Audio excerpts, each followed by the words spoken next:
তন্নিষ্ঠার জন্য।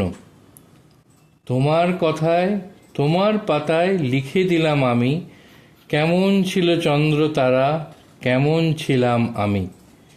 যখন এসব পড়বে তুমি, কোথায় তখন থাকবো আমি, আকাশ থেকে দেখব এসব তোমার ভালোবাসার আমি। শঙ্কর, 18ই এপ্রিল 2008। নমস্কার। আমার সঙ্গে ওনার সম্পর্কটা আমার জন্মেরও আগে থেকে।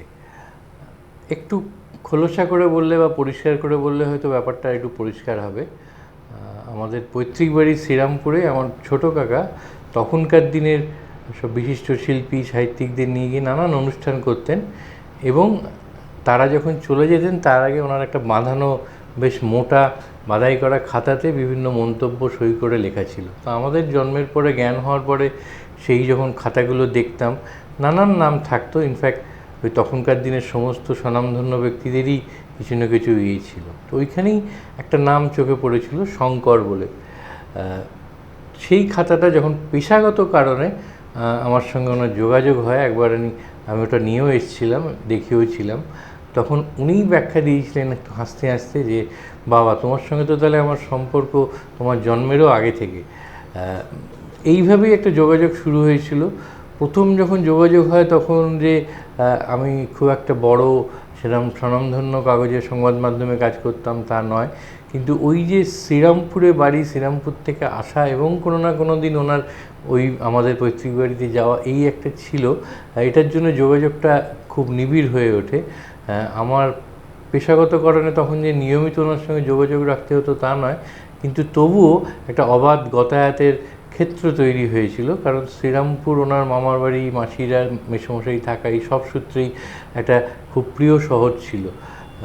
আমার ছোটোবেলায় দেখতাম, সম্ভবত ওনার মেসমশাই বা মামা কেউ হবেন, তিনি স্বভাব কবি ছিলেন। আমাদের উঠোনে দাঁড়িয়ে ওপর দিকে তাকিয়ে যাকেই দেখতে পেতেন তাকে নিয়ে একটা সঙ্গে সঙ্গে ছন্দবদ্ধ কবিতা লিখতেন। এরকমই একজন কালারফুল ক্যারেক্টার ছিলেন। উনি পেশায় শিক্ষকও ছিলেন, আমাদের বাবা কাকাদের পড়িয়েওছেন স্কুলে। তো এইভাবেই একটা সম্পর্ক তৈরি হয়েছিল। যেটা বললাম, তখন হয়তো পেশাগত কারণে ওনার কাছে নিয়মিত যেতে হতো না, কিন্তু ওই নিছক গল্প আড্ডা, গল্প শোনাই বলবো, কারণ ওনাকে আমি কতটা গল্প বলতে পারতাম সেটা সংশয় আছে। তো যাই হোক, তারপর যখন পাওয়ার সেক্টর নিয়ে, কর্পোরেট সেক্টর নিয়ে লেখালেখি শুরু হয়, তখন যখন আমি পাওয়ার সেক্টর নিয়ে লেখালেখি শুরু করি, তখন সেই যোগাযোগটা অবভিয়াসলি আরও নিবিড় হয়, রেগুলার হয়, অনেক মোর ফ্রিকুয়েন্টলি হয়। কিন্তু আবার বলছি, ওটা কিন্তু খবর কেন্দ্রিক যতটা না ছিল, তার চেয়ে বেশি খাবার কেন্দ্রিক বলা যেতে পারে, এবং সেই খাবারটা শরীরের খাবার এবং মনের খাবার দুটোই ছিল। আমি জানি না বুঝতে পারছেন কিনা আপনারা এতক্ষণে, একবার আমি নামটা উল্লেখ করেছি, শঙ্কর, যার পেন নেম ছিল মণিশঙ্কর মুখোপাধ্যায়।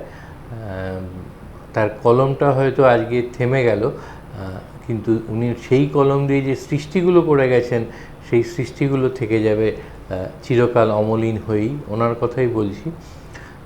তো যে সময়টার কথা বলছিলাম, যখন পেশাগত কারণে যোগাযোগটা বাড়ে, তখন বেশ মনে আছে, খুবই মজার মানুষ ছিলেন। উনি বলতেন যে, ফোন করে যে আজকে আসবে নাকি। আমি বলতাম, কেন, কিছু আছে? মানে আমি খবরের সেন্সে যখন বলতাম, অর্থাৎ কিছু খবরের রসদ আছে কিনা। উনি বললেন, না, তুমি এলে জানো কি হয়, তুমি এলে আমার একটা অফিসিয়াল অ্যাসাইনমেন্টও হয়, খাওয়া দাওয়াটাও হয়, আর আড্ডাটাও হয়। তো এর মধ্যেও একটা প্রখর রসবোধ ছিল, কারণ আমি যেহেতু একটা মিডিয়ার থেকে যেতাম, ওনার এবং অফিসিয়াল ক্যাপাসিটিতে উনি কাজ করতেন আমাদের পাওয়ার সেক্টরের যে বিরাট সংস্থা সিএসি, তাতে কর্পোরেট অ্যাফেয়ার্সে উনি মুখ্য উপদেষ্টা ছিলেন। তো সেই হিসেবে আমি গেলে ওনার নাকি একটা অফিসিয়াল অ্যাসাইনমেন্টও পালন করা হতো, এবং ওই একটা খাবার দাবার আনানো হতো, খাওয়া দাওয়া হতো, আড্ডাও হতো, এক কাজে তিন কাজ হতো আর কি। এইভাবে যাতায়াতটা ক্রমশ বাড়তে থাকে, এবং উনি বেশ জমিয়ে রাখতেন। মানে আমি আজকে ওনার অনেক সময় একটা আমাদের আছে যে, মৃত্যুর পরে আমরা কারোর সম্বন্ধে খারাপ কথা খুব একটা বলি না, কিন্তু উনি নিজে বোধহয় সেটা জানতেন, এবং এটাও জানতেন যে ওনার অনেক পুরনো সহকর্মীদের, তারা খুব একটা হয়তো ওনার সম্বন্ধে একটা অনুকূল মন্তব্য যে করে তা নয়, সেটা কোনো কোনো সময় খুবই একেবারে মুহূর্তে উনি বলতেনও যে, আচ্ছা, আমি মানুষটা কেমন বলো তো, আমি শুনেছি আমার এখান থেকে যারা কোনো না কোনো সময় কাজ করে বেরোয় আমার প্রভূত নিন্দা করে। তো এই নিন্দা করার কারণটাকে আমি মধ্যে মধ্যে বুঝতে চেষ্টা করি। তারপর উনি এটাও বলতেন, আচ্ছা লোকে তো মৃত্যুর পরে সব ভালো ভালো কথা বলে, তো এই যারা আজকে আমার সম্বন্ধে এরকম বলে তারা কি তারপরেও ভালো ভালো কথা বলবে, না এইগুলোই বলবে যে ওনার সঙ্গে কাজ করা যায় না, একসঙ্গে ইত্যাদি প্রভৃতি নানান ধরনের গিয়েছিল। অনেকে বলেছে যে আমার সঙ্গে অন্য যোগাযোগটা এত নিবিড় হয়েছিল তার কারণ আমাকে সেইভাবে ওনার সঙ্গে কাজ করতে হয়নি, এবং খবরের থেকেও যেটা বললাম অন্য খাবারের লোভে, মনের এবং শরীরের খাবারের লোভে ওখানে যেতাম। তো সেই জন্যে যেটা হয়েছিল যোগাযোগটা খুবই, এবং প্রথমেও যেটা বলেছি তার একটা কারণ নিশ্চয়ই শ্রীরামপুর ওনার অন্যতম একটা প্রিয় শহর ছিল, এবং কোনো না কোনো কারণে হয়তো একটা জেলিং তৈরি হয়েছিল। উনি খুব দারুণ দারুণ কথাবার্তা বলতেন, এরকম মনে আছে। তার থেকেও বেশি করে যেটা মনে আছে, যখন আমার মেয়ের কন্যার একমাত্র কন্যার হাতে খড়ি দেওয়ার সময় হলো, অক্ষর পরিচিতি ঘটানোর সময় এলো, তখন ওনাকে বলেছিলাম যে আমার ইচ্ছে ওর হাতে খড়িটা আপনিই দিন। উনি কিন্তু এক বাক্যে রাজি হয়ে গিয়েছিলেন, এবং তখন বলেছিলেন যে বাবা, আগের প্রজন্মে অর্থাৎ বাবা, জেঠু, পিসি এদের হাতে করে দিয়েছেন আচার্য সত্যেন্দ্রনাথ বসু, আর তাদের পরবর্তী প্রজন্মের হাতে করে আমি দেবো। ওই যে নাম সত্যেন বসু, সেইটার সঙ্গে একটা কোনো না কোনোভাবে অ্যাসোসিয়েটেড হব, এই সুযোগ তো ছাড়া যাবে না। অতএব বলার সঙ্গে সঙ্গে উনি একদম রাজি হয়েছিলেন, এবং আমি তখন সবে শ্রীরামপুর থেকে কলকাতায় এসেছি। উনি সেই বাড়িতে গিয়েছিলেন, 4তলা সিঁড়ি ভেঙে, লিফট ছিল না, উঠেছিলেন, হাতেখড়িও দিয়েছিলেন। তার আগে শ্রীরামপুর থেকে কলকাতায় আসার পরে পরে আমাদের ভাড়া বাড়ি ঢাকা কালীবাড়ি, সেখানেও উনি গেছেন, চুটিয়ে গল্প করে এসছেন, এবং বলেছিলেন যে আমি তো একসময় হাওড়া থেকে কলকাতায় মাইগ্রেট করেছি, কাজেই এই যারা মাইগ্রেট করে মফস্বল থেকে শহরে, তাদের সেই সময়ের মনোভাবটাই বেশ একটা জানতে বুঝতে বেশ মজা লাগে। সেই জন্যই এলাম, এতক্ষণ কথা বলে গেলাম। তো এইরকম নানান মুহূর্ত, নানান ফন্ড মেমোরিজ বলতে পারেন রয়েছে। যে কথা বলছিলাম ওই হাতেখড়ির সময়, উনি এলেন, হাতেখড়ি দিলেন, মানে সস্নেহে আমার কন্যাকে কোলে বসিয়ে অক্ষর পরিচিতি ঘটালেন, অনেকক্ষণ গল্প করলেন, এবং সম্ভবত, কারণ ওনার ছড়া লেখার খুব একটা পরিচিতি নেই, কিন্তু আমার মেয়েকে একটি ছড়া উনি লিখে রেখে গিয়েছিলেন। আজকে খুব তড়িঘড়িতে ওই ছড়াটা বের করতে পারিনি, পরবর্তী কোনো ইয়েতে ইচ্ছে আছে ওই ছড়াটাও বার করে বলবো। একটি অসম্ভব ভালো ছন্দবদ্ধ ছড়া লিখে দিয়ে গিয়েছিলেন, এবং তারপর থেকে উনি কিন্তু যতবারই রেফারেন্স টানতেন আমার মেয়ের সম্বন্ধে খোঁজখবর নিতেন, এবং এটা বলবো যে একেবারে অতি সাম্প্রতিক সময় পর্যন্ত উনি রেগুলার বেসিসে, আমি হয়তো ওনার কতদিন খবর কত ঘন ঘন রাখতে পেরেছি জানি না, কিন্তু উনি খোঁজটা রাখতেন এবং বলতেন তোমার খবর নেওয়ার জন্য নয়, আমার লাইসেন্সির, মনে রাখবেন উনি কিন্তু যেহেতু পাওয়ার সেক্টরে কাজ করতেন, যেখানে ওই পার্লান্সে লাইসেন্সি একটা খুব গুরুত্বপূর্ণ শব্দ নয়, আমার লাইসেন্সির খবরটা নিতে ফোনটা করেছি, কারণ আফটার অল লাইসেন্সি তো একেবারে ছেড়ে রাখা যায় না, খোঁজ খবর রাখতে হয়। এইরকম নানান কথা আজকে মনে ভিড় জমাচ্ছে, এবং যখন একেবারে অতি সম্প্রতি উনি জানলেন যে আমার মেয়ে স্ট্যাটিস্টিক্স বা পরিসংখ্যান নিয়ে পড়ছে, তখনও একটা ভারী সুন্দর কথা বলেছিলেন যে দেখো, অক্ষর যে কবে পরিসংখ্যানে পরিণত হলো এটা কিন্তু টের পেলাম না, আমি তো অক্ষর পরিচিতি ঘটিয়ে এলাম, সেটা পরিসংখ্যানে কী করে কনভার্টেড হলো। এবং এমনও বলতেন যে শব্দ যদি ব্রহ্ম হয় তাহলে শব্দের গোড়া হচ্ছে কিন্তু অক্ষর, আর পরিসংখ্যান যদি বিশ্লেষণ হয় তাহলে কিন্তু তার গোড়ার কথা হচ্ছে সংখ্যা। তো তোমার মেয়েকে আমি অক্ষর পরিচিতি ঘটিয়ে এসেছিলাম আমার লাইসেন্সিকে, সেই অক্ষরটা যে কবে সংখ্যা হয়ে গেছে টের পাইনি। কারণ লাইসেন্সির এই যে নতুন জগতে যে গতিবিধি, এটা কিন্তু আমার খবর রাখা দরকার, কারণ আফটারঅল আমার লাইসেন্সি বলে কথা। তো এইরকমভাবেই সম্পর্কটা ক্রমশ দানা বাঁধছিল, মজবুত হচ্ছিল। আর ঘটনা বলা এইসবে তো ওনার মানে যে কোনো বিষয়ই, আমার মনে আছে একসময় আমি যে কাগজটায় কাজ করতাম দৈনিক সোপানপত্র, তার সঙ্গে নিউ ইয়র্ক টাইমসের একটা গাঁটছড়া বাঁধা হয়েছিল। তো ওদের নিউ ইয়র্ক টাইমসের যে প্রধান সম্পাদক লেন আপকার, উনি যখন কলকাতায় এসেছিলেন, ওনার আবার একটু কলকাতার স্মৃতি, ইতিহাস এসব নিয়ে আগ্রহ ছিল। তো আমি খুব স্বাভাবিকভাবেই ওনাকে মণিশঙ্করবাবুর অফিসে নিয়ে গিয়েছিলাম, এবং সেই সময়টা যদিও 8 ঘন্টা নির্ধারিত ছিল, 3.5 থেকে 4 ঘন্টা সেই আড্ডা এবং আলোচনাটা চলেছিল। এবং পরে ওই মিস্টার আফতার ফিরে গিয়ে আমাকে বলেছিলেন নিউ ইয়র্কে ফিরে মেলে যে আমার এবারের কলকাতা সফরের সবচেয়ে বড় পাওনা কিন্তু মিস্টার মুখার্জির সঙ্গে, ব্র্যাকেটে লিখেছিল নট ইউ, মানে আমিও মুখার্জি, সবচেয়ে বড় পাওনা। উনি কিন্তু অদ্ভুত তথ্য এবং সমৃদ্ধ কথাবার্তা বলতে পারতেন। যখন উনি একাশি লিখেছিলেন তখন একটু মনটা ভেঙে গিয়েছিল, তবু তার থেকে উনিও বেরিয়ে এসেছিলেন, আমিও চেষ্টা করে বেরিয়ে এসেছিলাম। বিবেকানন্দ, রামকৃষ্ণ এর ওপর যে সাহিত্য, সেটা শঙ্করী প্রসাদ বসুর পরবর্তীকালে আমার মনে হয় না কেউ এত তথ্য সমৃদ্ধ এবং এত ভেতরের খবর, হানির খবর নিয়ে লেখালেখি করেছেন এত প্রাঞ্জল ভাষায়। একটা সময় আমার মনে আছে আর এক প্রখ্যাত কথাসাহিত্যিক সুনীল গঙ্গোপাধ্যায় বলেছিলেন যে পুজোর সময় এত চাপ আমাদের সব সাহিত্যিকদের থাকে, আমরা অনেক সময় কথা দিই কিন্তু কথা রাখতে পারি না।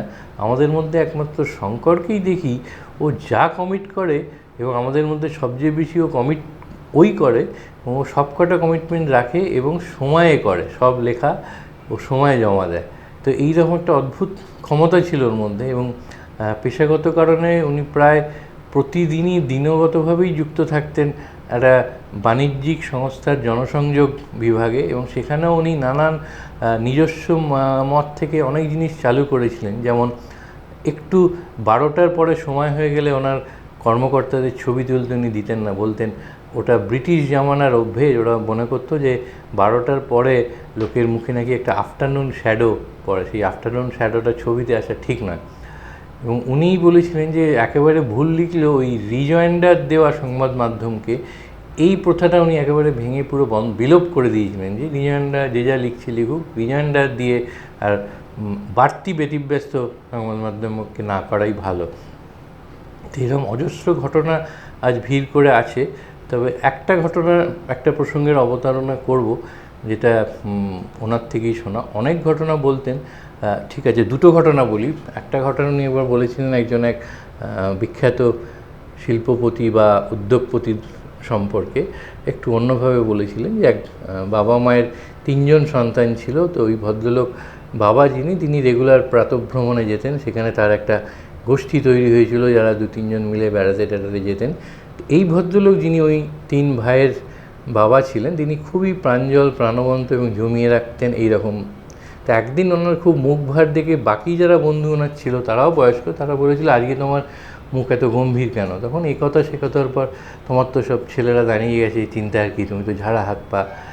তো কথায় কথায় বেরিয়েছিল যে ওনার বড় ছেলে তিনি একটি বহুজাতিক সংস্থায় উচ্চ পদে কর্মরত, তাকে নিয়ে কোনো চিন্তা নেই। মেজ ছেলে তিনিও ইনি একটি বহুজাতিক সংস্থায় কর্মরত এবং উচ্চ পদে আসেন, তাকে নিয়েও চিন্তা নেই। শেষ যে কনিষ্ঠ সন্তান, তাকে নিয়েই ইদানিং খুব তার চিন্তায়, উনি যে কী করবেন। তখন বলছে কেন, ওকে নিয়ে এত চিন্তা করেন? যে না, ও কী যেন ব্যবসা করে। তারপরে আরও কিছু দূর কথা এগোনোর পরে জানা যায় যে প্রথম 2 ভাই, বড় এবং মেজ, তারা ছোটো ভাইয়ের কোম্পানিতেই কাজ করে। অর্থাৎ বড় ভাই এবং মেজ ভাই যেহেতু কাজ করে, চাকরি করে, তাদের নিয়ে ওনার চিন্তা নয়, কিন্তু তারা যার কোম্পানিতে কাজ করে সেই কনিষ্ঠ ভাইকে নিয়ে, কনিষ্ঠ ভ্রাতাকে নিয়ে ওনার চিন্তা, যেহেতু উনি কোট অ্যান্ড ব্যবসা করেন।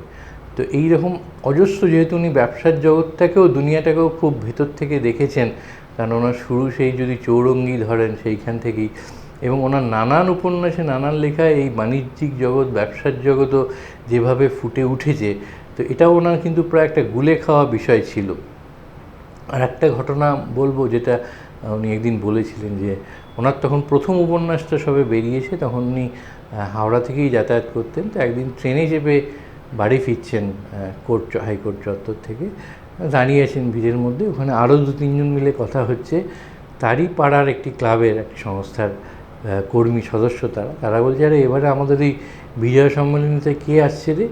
তখন একজন বলছে কী জানি, নামটাম শুনিনি, তবে ওই একটাই কি বই লিখেছে, ওই একটা গল্পের সাহিত্যিক আর কি। তো উনি সেটা শোনার পরে অত্যন্ত মনটা নাকি ওনার ভেঙে পড়ে। উনি বাড়িতে ফিরেই নিজের ঘরে ঢুকে দরজা বন্ধ করে আজ খাবো না বলে ঢুকে পড়েন। বললেন যে আমাকে এত বড় একটা ভেতরে জ্বালা, অপমান, যে আমি একটা বই লিখেছি বলে আমার নামের সঙ্গে বিশেষণ যেটা জোড়া হলো সেটা হচ্ছে এক গল্পের সাহিত্যিক বা ঔপন্যাসিক। ওনার মা, যিনি কোনো দিন স্কুলের গণ্ডিও পেরোননি, দরজাও পেরোননি, তিনি তখন কারণটা ঠিক বার করার জন্য দরজায় টোকা মারতে থাকেন। তো অনেক চেষ্টার পরে যখন দরজা উনি খোলেন, বলেন কী হয়েছে, কেন খাবি না, এরকম শুয়ে শুয়ে একা গুমড়ে আছিস, কারণটা উনি ব্যাখ্যা করেন। তখন ওনার মা ওনাকে জিজ্ঞেস করেছিলেন, আরে কাশিরাম দাস জীবনে কটা লেখা লিখেছেন, কৃত্তিবাস জীবনে কটা লেখা লিখেছেন, এইরকম 2-3টে উদাহরণ উনি দেন। এবং এই যে প্রশ্নটা, এই প্রশ্নের মধ্যেই কিন্তু ওনার যে সংশয়, অভিমান, যে একটা কালো মেঘ মনে ভিড়েছিল, সেটা এক লহমায় কেটে যায়। এটার মধ্যে অনেক হয়তো বড় লাইফ লেসনও আছে, কিন্তু উনি খুব মজার ছলে হাসতে হাসতেই বলেছিলেন যে, জানো তো আমার মা, যিনি কোনো দিন স্কুলের গণ্ডি পেরোননি, তিনি ওই সময় আমাকে একটা খুব বড় শিক্ষা দিয়ে গিয়েছিলেন যে একটা গল্পের যে কোনো একটা জিনিসে একবার যদি কেউ এক্সেল করে, সেইটাই কিন্তু বড় কথা। এই নয়, বা যেটা পরে হয়তো অনেকে বলেছেন যে এভারেস্টের চূড়ায় সবাই কেউ থাকতে যায় না, একবার উঠে যাওয়াটাই একটা অ্যাকমপ্লিশমেন্ট আর কি। যদিও ওনার বিজয়রথ সেখানে থেমে থাকেনি সাহিত্যিক জগতে, তবুও ওই ঘটনাটা ওনাকে নাড়া দিয়েছিল। এবং আমি যখন শুনেছিলাম, আমাকেও নাড়া দিয়েছিল, এবং এখনও খুব ভীষণভাবে মনের মধ্যে গেঁথে আছে। আমি জানি অনেক গল্পই হয়তো শোনা হলো না, তবুও আমি নিশ্চিত যে যেগুলো হয়তো রেখে গেছেন, কারণ অনেক সময় মনে করা হয় যারা সৃষ্টি করেন তাদের সেরা সৃষ্টিটা হয়তো পরে আবিষ্কৃত হয়। আমি জানি না ওনার কোনো না কোনো জায়গা থেকে, ঝুলি থেকে সেই অদ্ভুত অপ্রকাশিত কোনো সৃষ্টি বের হবে কি না, কিন্তু ওই যে সেরা গল্পটা শোনা হলো না, ওনার কাছে কেন আড্ডা দিতে বসলেই যে গল্পগুলো শোনা যেত, সেইটার একটা আক্ষেপ থেকে গেল। আর একটা আক্ষেপ থেকে গেল, উনি বলেছিলেন এই যে আমার মেয়ের স্ট্যাটিস্টিক্স নিয়ে পড়াটা নিয়ে, যে অক্ষর থেকে এই সংখ্যা বা পরিসংখ্যান বিশ্লেষণে যাওয়া, এইটা নিয়ে আমরা একদিন বসে খুব একটা লম্বা আড্ডা দেবো, বুঝেছো? তো সেই আড্ডাটাও বোধহয় আর দেওয়া হলো না। ওই আক্ষেপটুকু নিয়েই আমি চাইবো ওনার সৃষ্টি যেটা, সেটাই থাকুক, কারণ লোকে তার সৃষ্টির মাধ্যমেই বেঁচে থাকে, ওনার সৃষ্টির মধ্যে দিয়েই উনি বেঁচে থাকবেন। মণিশঙ্কর মুখোপাধ্যায় যেখানেই থাকুন, খুবই ভালো থাকুন, এবং আমাদের এতদিন ধরে তার লেখার মাধ্যমে যে আনন্দ দিয়ে এসছেন, সেই আনন্দটাও বজায় থাকুক, আনন্দটা আরও হয়তো বর্ধিত হোক, এমন কিছু জিনিস আবিষ্কৃত হোক যেগুলো এখন আমরা তার হয়তো ঝুলি থেকে বেরোয়নি, এবার হয়তো কোনো না কোনো ঘরের কোণ থেকে সেগুলো বেরোবে। সেই একটা অনাবিষ্কৃত আনন্দ পাওয়ার আশায়, অন এ স্পিরিটেড নোট, কারণ অনেকে বলে যে আমরা we must celebrate our life, জীবনটাকে সেলিব্রেট করাটাই বড় ব্যাপার। উনি বলছেন we must celebrate our death. তো আজকে আমরা let us celebrate life in death বলবো না, একটা চলে যাওয়া এক জায়গা থেকে অন্য একটা জায়গায় হয়তো, কিন্তু ওই অনাবিষ্কৃত আনন্দটা পাওয়ার আশাটা থেকে গেল। ওই একটা আশার টানেই শেষ করছি আজকের ক্যান্ডিডলি ইয়োর্স।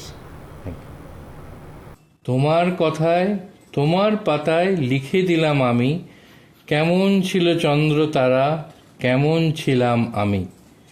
যখন এসব পড়বে তুমি, কোথায় তখন থাকবো আমি। যখন এসব পড়বে তুমি, কোথায় তখন থাকবো আমি। আকাশ থেকে দেখবো এসব, তোমার ভালোবাসার আমি। আনন্দ আর ভালোবাসার দীপ্তিতে গড়া সমুজ্জ্বল পরমা, ঠিক তোমারই মতো। শ্যাম সুন্দর কোম্পানি জুয়েলার্স, আগরতলা, উদয়পুর, ধর্মনগর, কলকাতা।